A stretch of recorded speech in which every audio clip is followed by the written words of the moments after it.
that we fail to deliver this message to anyone else. We fail to give this message to anyone else.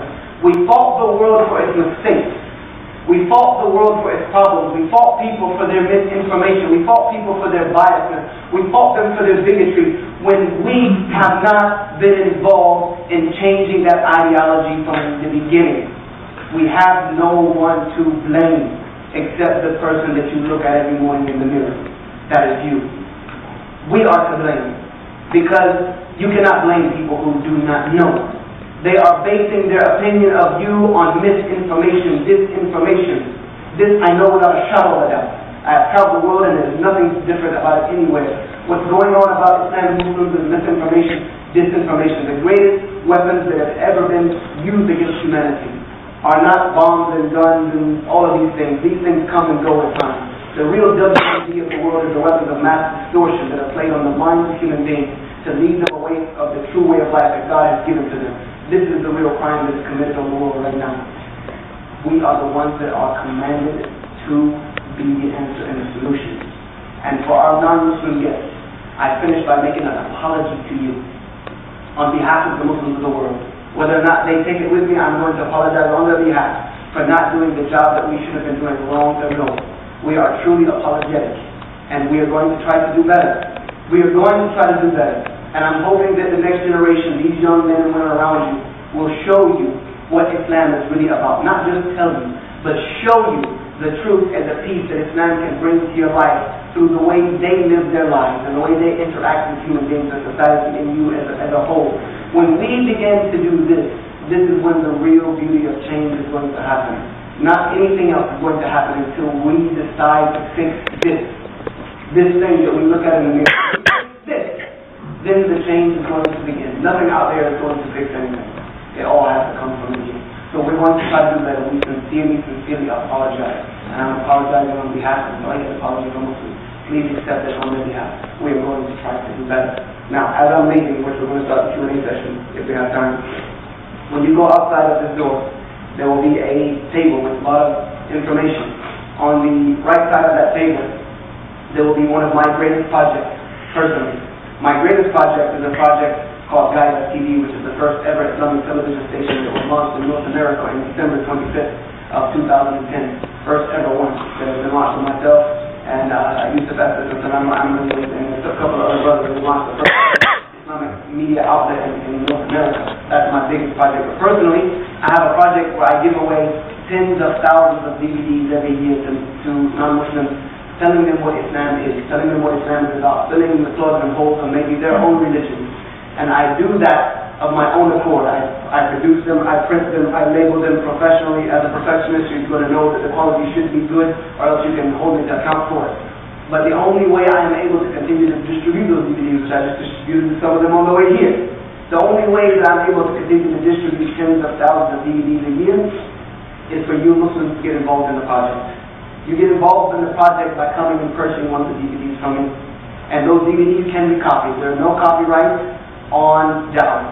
I don't see there's a possibility for you to copyright Islam. You cannot copyright information and the content, but I'm personally giving you my authority to copy it. And my policy is that you must copy it. You take it, better copy it. If not, I'm going to see you in your after. Just don't change the content. Don't put some Star Wars theme and stand up here. You think it's not happening. I take down a guy in Egypt at his home for doing it. I will come and find you. You may want to see me again, but you don't want to see me like that. Please don't do that. But just copy it how it is and give it out. And the way you do that is you come and you buy one from me. Like the true gospel of Jesus Christ fills in the holes of the life of Jesus I couldn't get to. The Islam and the Bible fills in the Old Testament things I couldn't get to. The top 10 reasons Jesus cannot be God. Who are the strangers for Muslims? The price of paradise for Muslims. The top 10 reasons Jesus cannot be God. Who is Muhammad? Why do we need Tawheed? How do you take Shahada? All those DVDs are out there for you to get and distribute. For our guests, they are free. You can take them. You can take them. But what I am challenging our Muslim brothers and sisters is to get one and give it to all of our guests.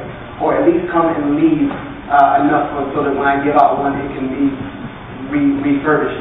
And they're £10 each, which allows me to make 3. I put 1 back into the project, and 2 go out for all over the world.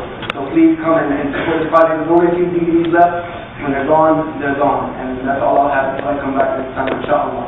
But I thank you very much for your time and your patience. Anyone wanting to get in touch with me, you can do so very easily. My contact is my website, which is my name, yushaevans.com. Yusha, Y-U-S-H-A, Evans.com. Very easy to get a hold of me, and actually my phone number for some of those DVDs, which I did 5 years ago without realizing the impact that I was going to have. But I'm not going to, change my number, so if you want to call me, just please remember the time difference when you do so. Don't call me at 3 o'clock in the morning asking me what my name means. It happens. So just please get in touch with me in a cordial manner, but I look forward to that. Thank you very much for your time and your patience. Somebody come up from the white people.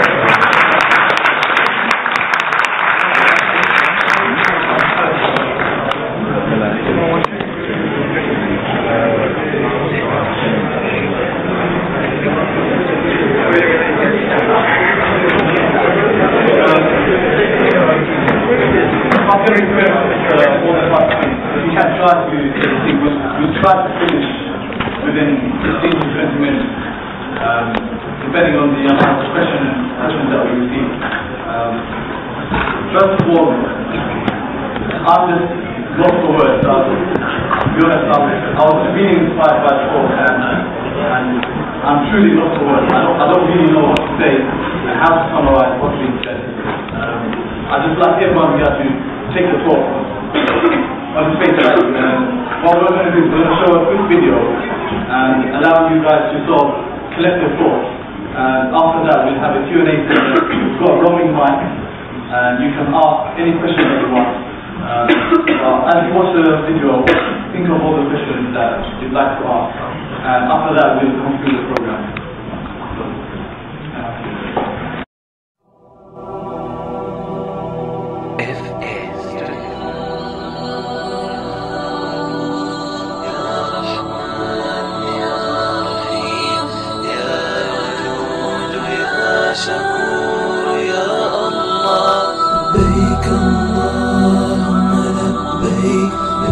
لا شريك لك لبيك إن الحمد والنعمة لك والملك لا شريك لك لبيك لبيك اللهم لبيك لبيك لا شريك لك لبيك إن الحمد والنعمة لك والملك لا شريك لك لبيك لبيك اللهم لبيك لبيك لا شريك لك لبيك إن الحمد والنعمة لك والملك لا شريك لك لبيك لبيك اللهم لبيك لبيك لا شريك لك لبيك إن الحمد والنعمة لك لا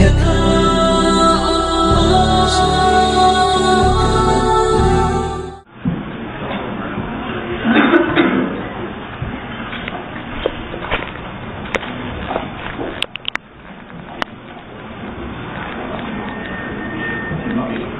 Okay, so what we'll do is we'll take any questions from the floor, but I'd like to set a condition firstly about questions. We'd like the questions to be related to the talk that was delivered. So if you can try to stick to that and try to be as concise as you can in the question itself, and we will give opportunities to reply back once to the response of the speaker. So just quickly, the conditions are, if you can please keep it related to the topics that were discussed. You can try to be as concise as possible, and we will give you one opportunity to reply back to the response of the speaker. So have we got, just raise your hand and yes. You can try to speak up, please. Okay. Yusha, thank you very much for speaking. You're obviously, I'm quite impressed with that you managed to speak without notes for the amount of time that you did. Very impressed. My parents also call me Joshua, I just wanted to know. And at 17, quite a profound thing happened to me as well. Instead of becoming a Muslim, I became a Christian. Which was, I think, a common language thing. I wanted to pick you up on a few things for clarification. You said that you're studying under Bar Turner. I know that you're aware that he's very much on the fringe of scholarship and he's extremely sceptical